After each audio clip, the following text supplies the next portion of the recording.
Hello बच्चों, नमस्कार। जैसा कि आप लोग जानते हैं कि पिछले दिनों हम लोगों ने अध्ययन किया था पास्ट इंडेफिनिट टेंस के बारे में। आज हम लोग अध्ययन करेंगे पास्ट कंटीन्यूअस टेंस के बारे में, जो कि सीरियल के अकॉर्डिंग हमारा छठा टेंस है। और पांचों टेंस में इससे पहले हमने आप लोगों को बताया कि अगर आपको मीनिंग्स और फॉर्मूले जितने भी बताए जा रहे हैं किसी भी टेंस के, अगर ये दोनों चीज़ आपकी कन्फर्म होती है, ठीक है, चाहे वो फॉर्मूला हुआ किसी भी टेंस का, ठीक है, अगर किसी भी टेंस का आपको ट्रांसलेट करना है तो ये मान के चलिए कि उसके चारों सेंटेंस अर्थात affirmative, negative, interrogative first type और सेकंड टाइप, ठीक, ये चारों सेंटेंस के फॉर्मूले आपको पता होने चाहिए। अगर आपको फार्मूला पता है तो आप बहुत ही सिंपल तरीके से, बहुत ही आसानी से, बहुत हार्ड से हार्ड सेंटेंस को भी ट्रांसलेट कर ले जाएंगे। उसमें आपको किसी प्रकार की कोई भी असुविधा नहीं होगी ट्रांसलेट करने में। तो बच्चों, जैसा कि आप लोग जानते हैं कि आज हमें जो स्टार्ट करना है ग्रामर में, वो आपको पढ़ाना है पास्ट कॉन्टिन्यूअस टेंस। कौन सा टेंस? Past continuous tense. इसी के बारे में आपको आज अध्ययन करना है। तो अध्ययन करने से पहले हम आप लोगों को बता दें कि जैसे आप लोग जानते हैं, इसमें जब हम लोग प्रेजेंट कंटिन्यूअस पढ़ रहे थे तो उसमें मैंने आप लोगों को बताया था कि इनमें रहा है, रही है, रहे हैं आदि शब्द आते हैं, बताया था मैंने। अब पास्ट कंटिन्यूअस में ठीक उसी को पास्ट में भेज देना है। उसमें हमने प्रेजेंट कंटिन्यूअस में किसी भी सेंटेंस को वर्तमान की स्थिति में रख के पढ़ा था, यही तो।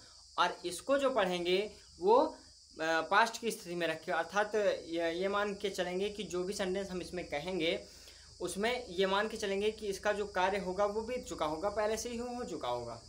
तो इस सेंटेंस का जो भाव होता है वो ये होता है। इस सेंटेंस के भाव में हम ये कह सकते हैं कि जो है मतलब इसमें हमें इसका जो मतलब जिसका जो भी सेंटेंस का जो भाव निकलता है उसमें ये होता है कि इसमें किसी भी कार्य को पहले से ही करने का मतलब कराने का बोध होता है। कहने का मतलब जैसे आपसे कहा जाए कि अध्यापक कक्षा में पढ़ा रहे थे, तो इसका मतलब ये है कि वो पढ़ा रहे थे अर्थात पढ़ा के जा चुके हैं, अब इस समय पढ़ा नहीं रहे हैं और ना ही भविष्य में आगे पढ़ाएंगे। तो कहने का मतलब यह है कि जब किसी कार्य को करने मतलब पहले से ही समाप्त होने का एक प्रकार से बोध होता है, तो उस सिचुएशन में हमारा जो सेंटेंस होता है वो पास्ट कंटिन्यूअस टेंस का होता है। ठीक है बच्चों, तो आइए सबसे पहले हम इसकी आइडेंटिफिकेशन देख लेते हैं, जिसमें आप लोगों को ऑलरेडी पहले ही से ही समझा दिया गया है। तो इसकी आइडेंटिफिकेशन क्या हम लोग को देखना है, आइडेंटिफिकेशन कैसी क्या होती है इसकी कंडीशन, ठीक। तो इसमें आपको क्या करना है कि सबसे पहले आपको लिखना है जिन हिंदी वाक्यों के अंत में, जिन हिंदी वाक्यों के अंत में रहा था, रही थी, रहे थे आदि शब्द आते हैं, आदि शब्द आते हैं, तो ऐसे वाक्य पास्ट कॉन्टिन्यूअस टेंस के वाक्य कहलाते हैं। आपको बताया गया कि जिन हिंदी वाक्यों के अंत में रहा था, रही थी, रहे थे आदि शब्द आते हैं, तो ऐसे वाक्य जो होते हैं वो पास्ट कंटिन्यूअस टेंस के वाक्य कहलाते हैं। तो इसमें अब आपको क्या देखना है, इसमें हम बात कर लेते हैं इसके हेल्पिंग वर्ब की। तो हेल्पिंग वर्ब में आप लोगों को बता दें, इसमें जो हेल्पिंग वर्ब लगती है, ठीक है, वो क्या लगती है बच्चों? वाज और वर लगती है, वाज और वर लगती है। और मेन वर्ब की आईएनजी फॉर्म, या फिर इसी को हम लोग जानते हैं फोर्थ फॉर्म के नाम से। कौन सा फॉर्म? फोर्थ फॉर्म के नाम से। तो इसकी हमने आइडेंटिफिकेशन देख ली, इसकी हमने हेल्पिंग वर्ब देख ली कि वाज और वर लगता है, इसकी हम मतलब इसकी हम लोगों ने मेन वर्ब की फॉर्म देख ली, अर्थात कौन सा फॉर्म लगता है मेन वर्ब का। तो ये हो गया इसका छोटा सा प्रारूप। अब आइए चलते हैं हम सीधा पॉजिटिव सेंटेंस पे। पॉजिटिव सेंटेंस स्टार्ट करने से पहले आप लोग एक दो रूल लिख लेंगे उसमें, जैसे ही सी इट तथा एक वचनकर्ताओं के साथ, ही सी इट तथा एक वचनकर्ताओं के साथ रूल फर्स्ट में लिखेंगे बच्चों। रूल फर्स्ट में ही सी इट तथा एक वचनकर्ताओं के साथ वाज का प्रयोग आई वी यू दे व अन्य बहुवचनकर्ताओं के साथ वर का प्रयोग किया जाता है। तो ये हमारा फर्स्ट रूल हो जाएगा। सेकंड रूल में आप लिख सकते हो कि पास्ट कॉन्टिन्यूअस टेंस में मेन वर्ब की चौथी अवस्था अर्थात आईएनजी फॉर्म का प्रयोग किया जाता है। तो आपका ये दो रूल हो जाएंगे। और उसके बाद अब आइए हम लोग चलते हैं पॉजिटिव सेंटेंस पर। पॉजिटिव सेंटेंस में सबसे पहले हम लोग इसका फॉर्मूला देख लेते हैं। पॉजिटिव सेंटेंस, इसका जो फॉर्मूला होता है बच्चों बहुत ज़्यादा कॉम्प्लिकेटेड नहीं होता है। इसमें आपको क्या करना है कि सबसे पहले सब्जेक्ट लिखना है प्लस वाज या वर लगेगा, सब्जेक्ट के according to, plus main verb की आईएनजी फॉर्म, प्लस ऑब्जेक्ट हो जाएगा, और प्लस अगर एक्स्ट्रा वर्ड रहेगा तो वो हो जाएगा, अन्यथा उसी पे फुल स्टॉप हो जाएगा। तो ये जो होता है ये पास्ट कॉन्टिन्यूअस टेंस के पॉजिटिव सेंटेंस का फॉर्मूला होता है। क्या होता है? पॉजिटिव सेंटेंस का फॉर्मूला होता है। तो इसी के आधार पर अगर कोई भी आपको पास्ट कॉन्टिन्यूअस का सेंटेंस दिया जाता है तो इसी के आधार पर आप बहुत ही सिंपल तरीके से उसको ट्रांसलेट कर सकते हैं। ठीक है बच्चों, तो अब आइए हम लोग इसका एग्जाम्पल भी देख लेते हैं एक दो कि किस प्रकार हम इसका यूज़ करते हैं। जैसे मान लीजिए आपसे कहा जाए इसी में कि अमित मुझे बोला रहा था, फुल स्टॉप हो गया। लास्ट में अब देखते हैं, पहले लास्ट में जो आया है वो रहा था आया है, इसका मतलब ये कंफर्म हुआ कि ये पास्ट कॉन्टिन्यूअस टेंस का सेंटेंस है। और अगर ये पास्ट कॉन्टिन्यूअस टेंस का सेंटेंस है, अब आपको ध्यान ये देना है कि ये पॉजिटिव नेगेटिव इंट्रोगेटिव क्या है। ठीक है, तो आप देख रहे हैं पीछे क्वेश्चन मार्क नहीं लगा है, इसका मतलब तो ये इंट्रोगेटिव हो ही नहीं सकता। बीच में कोई नकारात्मक वर्ड नहीं आया, इसका मतलब नेगेटिव भी नहीं हो सकता। तो जब नेगेटिव और इंट्रोगेटिव नहीं हो सकता तो इसका मतलब क्या है? पॉजिटिव है। ठीक है, तो पॉजिटिव है तो पॉजिटिव का फॉर्मूला आपके सामने ऊपर लिखा गया है, इसी के आधार पर हम लोग इसको ट्रांसलेट करेंगे। तो सबसे पहले आपको क्या लाना है? सबसे पहले आपको सब्जेक्ट लाना है। तो सब्जेक्ट में आपको क्या करना है, यहाँ पे सबसे पहले अमित हो जाएगा। ठीक है, अमित हो जाएगा। उसके बाद आपको क्या करना है, वाज वर का प्रयोग करना है। तो आप जानते हैं किसी भी पर्सन का यदि नाम आता है तो वो सिंगुलर नंबर में ऑब्वियसली हमेशा सदैव, मतलब अगर किसी भी पर्सन का नाम आता है तो वो ऑलवेज सिंगुलर नंबर ही होता है। तो यहाँ पे इसके बाद क्या वाज का प्रयोग हो जाएगा सिंगुलर नंबर के लिए, जैसा कि आप लोगों को इसके रूल में लिखाया गया था। उसके बाद अब आपको क्या करना है कि मेन वर्ब लानी है।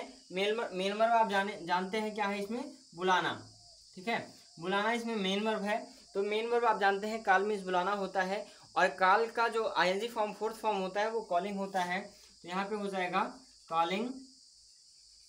उसके बाद अब आपको क्या करना है, ऑब्जेक्ट लाना है।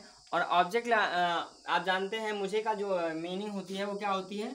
मी होती है। फुल स्टॉप लगा देंगे, आपका ट्रांसलेशन क्लियर हो जाएगा। इतना ही करना होता है बच्चों, और इसमें कुछ खास नहीं करना है। जैसे ये आपका फर्स्ट हो गया, एक और देख लेते हैं सेकंड में। जैसे आपसे कह दिया जाए, ठीक है, मान लेते हैं आपसे कहा गया कि तुम बाजार, पिताजी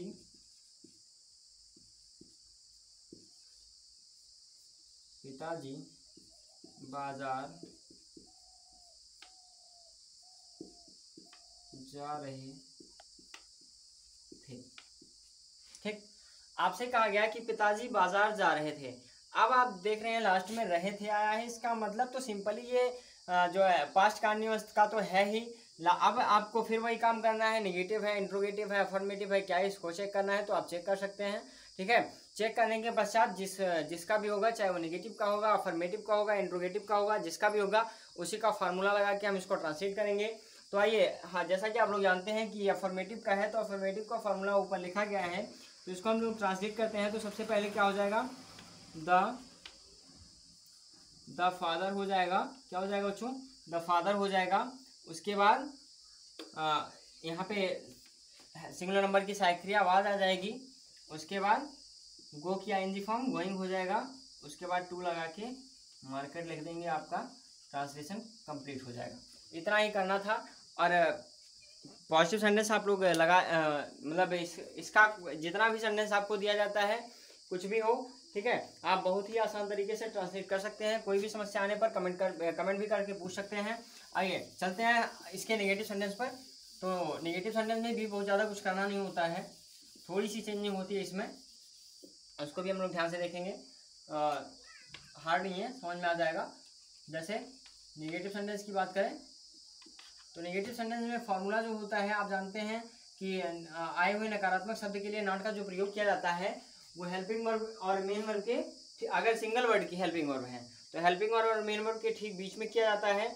और अगर डबल वर्ड की मेन हेल्पिंग वर्ब है, ठीक है, डबल वर्ड की अगर मेन वर्ब है, सॉरी हेल्पिंग वर्ब है, तो उसमें क्या करना होता है कि दोनों वर्डों के बीच में, जैसे अगर मान लीजिए हैज बीन आ गया, हैड बीन आ गया, ठीक है, या फिर विल हैव आ गया, शैल हैव आ गया, will have been, shall have been आ गया, तो उसमें आपको क्या करना है कि इन दोनों वर्डों के बीच में नॉट का प्रयोग करना है। लेकिन यहाँ पे चूंकि एक ही वर्ड की हेल्पिंग वर्ब है तो आपको क्या करना है कि हेल्पिंग वर्ब और मेन वर्ब के ठीक बीच में आपको नॉट का प्रयोग करना है। जैसे सबसे पहले आपका हो जाएगा सब्जेक्ट प्लस वाज या वर हो जाएगा, प्लस नॉट का प्रयोग, प्लस मेन वर्ब की ING form, plus object, plus अगर एक्स्ट्रा वर्ड है तो वो, अन्यथा फुल स्टॉप। ठीक है, ये आपका जो होता है ये पास्ट कंटिन्यूअस के नेगेटिव सेंटेंस का फॉर्मूला होता है। ठीक है बच्चों, इसका फॉर्मूला होता है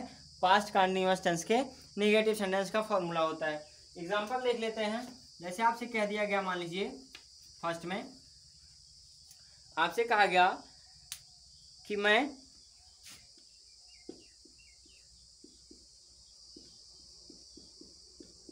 सितारों को मैं सितारों को नहीं गिन रहा था, नहीं गिन रहा था। अब इस कंडीशन में आपको क्या करनी है, फिर से आपको चेक करना है कि ये किस टेंस के और किस सेंटेंस का, जो सेंटेंस दिया गया आपको, ये किस टेंस के किस सेंटेंस का है। तो लास्ट में रहा था आया है, इसका मतलब पास्ट कंटिन्यूअस, बीच में नेगेटिव वर्ड आया है, इसका मतलब नेगेटिव सेंटेंस। ठीक है, तो अर्थात ये कुल मिला के पास्ट कंटिन्यूअस टेंस के नेगेटिव सेंटेंस का सेंटेंस हमें दिया गया है। इसको हम लोग ट्रांसलेट करते हैं। जैसे सबसे पहले आपको सब्जेक्ट लाना है तो सब्जेक्ट हो जाएगा, ऊपर फॉर्मूला आपके सामने लिखा गया है। और ये आप ये जानते हैं कि एक चीज़ और ध्यान रखिएगा कि इसमें जो मतलब भैया होता है वो आई जो होता है वो भी सिंगुलर नंबर में ही माना जाता है। ठीक है, पास्ट कंटिन्यूअस टेंस में आई जो होता है, अर्थात कहने का मतलब ही, सी, इट, नेम किसी का भी, और आई, ये इतने जो प्रोनाउंस होते हैं इनको हम लोग सिंगुलर नंबर में मानते हैं इसमें। ठीक है, तो उसके अकॉर्डिंग टू, तो सबसे पहले यहाँ पे क्या हो जाएगा आपका, ध्यान से देखिएगा, यहाँ आई हो जाएगा और उसके बाद यहाँ पे वाज का प्रयोग हो जाएगा। ठीक है, आई वाज हो जाएगा। उसके बाद नेगेटिव वर्ड के लिए नॉट का प्रयोग करना है। उसके बाद गिनने के लिए आप जानते हैं काउंट होता है, और इसमें आईएनजी फॉर्म, आईएनजी जोड़ेंगे तो काउंटिंग हो जाएगा। उसके बाद किसको गिन रहा था, द स्टार्स, अर्थात सितारों को गिन रहा था, ठीक, या तारों को गिन रहा था। तो ये आपका ये ट्रांसलेट क्लियर हो गया। तो इसी प्रकार आपको कोई भी ट्रांसलेट दिया जाता है बच्चों, तो बहुत ही आसानी से, बहुत ही सिंपल फॉर्म में आप लोग इसको ट्रांसलेट कर सकते हैं। किसी प्रकार की समस्या होने पर निसंकोच आप लोग कमेंट करिएगा, आप लोग बताया जाएगा। आज के लिए इतना ही, मिलते हैं अगले दिन अगली वीडियो के साथ। धन्यवाद।